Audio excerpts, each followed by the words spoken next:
अभिवादन स्वीकार करें, मैं उदय पठानिया। आजकल एक ट्रेंड चला हुआ है, कोसो और पोसो। यानी जिसे कोसना है उससे डट कर कोस लीजिए, और जिसका पालन पोषण करना है उसके पोषण में कोई कमी ना रहे। सियासत में ये पोषण और कुपोषण की जो एक बीमारी चली हुई है, ये अगर कहा जाए कि एक बहुत घातक स्तर को पार कर चुकी है तो कोई गलत बात नहीं होगी। अभिवादन स्वीकार करें, मैं उदय पठानिया। आज जिस मुद्दे पर हम बात करने जा रहे हैं वो बेसिकली देखा जाए तो एक ऐसा मुद्दा है जिसके साथ प्रदेश के हर आदमी के हित जुड़े हुए हैं। ऐसा नहीं हो सकता कि किसी भी मामले में, किसी भी मसले में किसी को भी गुनाहगार अगर एक बार ठहरा दिया जाए तो वो व्यक्ति लगातार गुनाहगार ही हो सकता है। आज बात होगी मुख्यमंत्री सुखविंदर सिंह सुक्खू की। उनका ये सौभाग्य कहें या फिर दुर्भाग्य कहें कि ज़्यादातर जो 2.5 साल का अरसा बीता है उसमें उन्हें कोसने वाले बहुत ज़्यादा रहे, और इसमें आम पब्लिक भी शामिल है और साथ ही कुछ ना कुछ जो पॉलिटिकल लोग हैं वो भी शामिल है।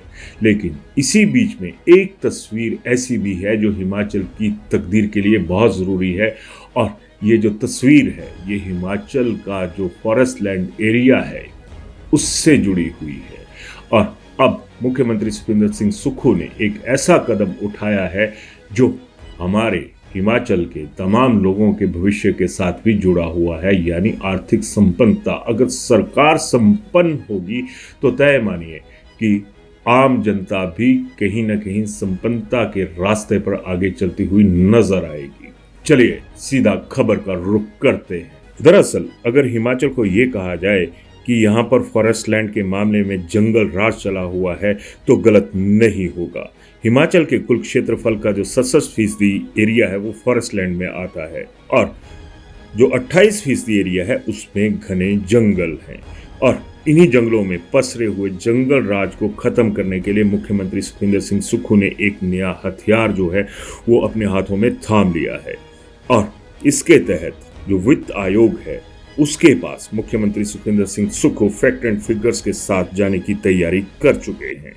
प्रदेश में फॉरेस्ट कंजर्वेशन एक्ट लागू है, और लाहौल स्पीति में जो कोर डेजर्ट यानी शीत मरुस्थल है उसको भी फॉरेस्ट लैंड मान लिया गया है।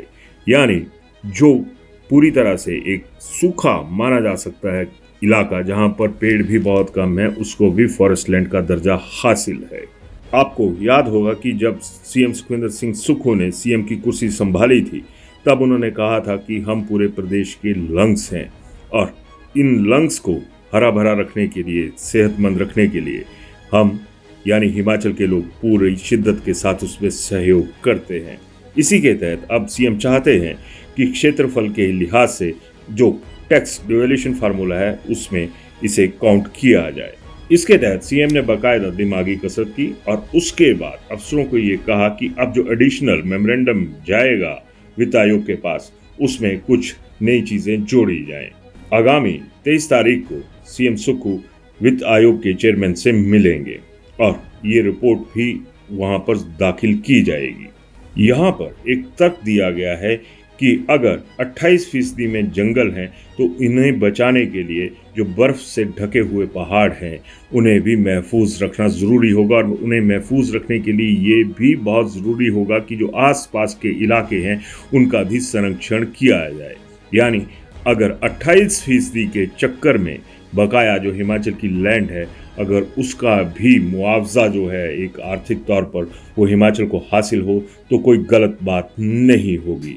अब इसी के तहत फॉरेस्ट कवर एरिया की एक जो रिपोर्ट है वो भी वहाँ पर रखी जाएगी, और ये report Indian institute of forest management Bhopal से तैयार करवाई गई है। इस रिपोर्ट में एक खुलासा हुआ है कि हिमाचल अपने जंगल बचाकर देश को सालाना 90,000 करोड़ की इकोलॉजिकल सर्विसेज दे रहा है, और स्टेट का ये भी कहना है कि जब स्नो बाउंड एरिया के खाली पहाड़ों को इग्नोर किया जा रहा है जबकि जंगल और नदियों के लिए स्नो बाउंड पर्वत जो हैं वो बहुत ज़रूरी हैं। यानी ये देखा जाए कि जो मुहिम सालों पहले शुरू होनी चाहिए थी वो अब मुख्यमंत्री सुखविंदर सिंह सुक्खू ने शुरू की है। यानी हक हमारा है और हक मिलना भी ज़रूरी है। मैं पहले जिक्र कर रहा था कोसने और पोसने का, और मैंने तब ये भी कहा कि मुख्यमंत्री सुखविंदर सिंह सुक्खू को कोसने वाले बहुत ज़्यादा हैं। कोई रोजगार के मसले पे कोस रहा है, कोई अन्य जो सुविधाएं हैं जो जनता को मिलनी चाहिए उनके लिए कोस रहा है। लेकिन बड़ी बात ये भी है कि अगर जब संसाधन नहीं होंगे तो किस तरीके से जो लोगों के साथ किए हुए वायदे हैं या फिर जो आम लोगों के लिए ज़रूरी है, मसलन रोज़गार की ही बात ले लें तो ये एक बहुत ज़रूरी मुद्दा जो है वो आज की डेट में हिमाचल के लिए बना होगा। लेकिन जब स्टेट की अपनी जेब ही खाली होगी और उस जेब को भरने की जिम्मेदारी जिस केंद्र सरकार के पास है, वो भी अगर सीधा रवैया नहीं अपनाएगी, ढुलमुल रवैया अपनाएगी, तो ये भी तय है कि हिमाचल की जो सेहत है, आम आदमी की जो मानसिक सेहत है, चाहे वो रोजगार से जुड़ी हुई है, चाहे वो विकास से जुड़ी हुई है, वो पूरी नहीं होगी। सुक्खू इन मसलों में पूरी ताकत झोंके हुए हैं। ये भी सच है कि उन्हें अड़ियल स्वभाव वाला मुख्यमंत्री कहा जाता है, लेकिन जो बड़े नरम दिल थे उन्होंने क्या किया, ये भी एक सवाल हम लोगों के सामने है। प्रदेश के हित अकेले प्रदेश के नहीं हैं, उनके साथ देश हित भी जुड़े हुए हैं। और जब फॉरेस्ट लैंड की बात आती है, जहाँ पे 67% जो क्षेत्रफल वो फॉरेस्ट लैंड में है और उसके लिहाज से हक भी नहीं मिल रहा और केंद्र भी हिमाचल की लिहाज करने के लिए तैयार नहीं है, तो फिर क्या ऐसे कदम ज़रूरी नहीं है? क्या सियासी तौर पर कोसना ज़रूरी है? ये आप तय कीजिएगा। लेकिन इतना ज़रूर सोचिएगा कि जब 67% इलाका जो है वो आपका फॉरेस्ट लैंड के तहत आता है, तो कितनी मुश्किलें आपको भी आती हैं। ना आपके घरों तक सड़क पहुंच पाती है, ना फॉरेस्ट क्लियरेंस हो पाती है।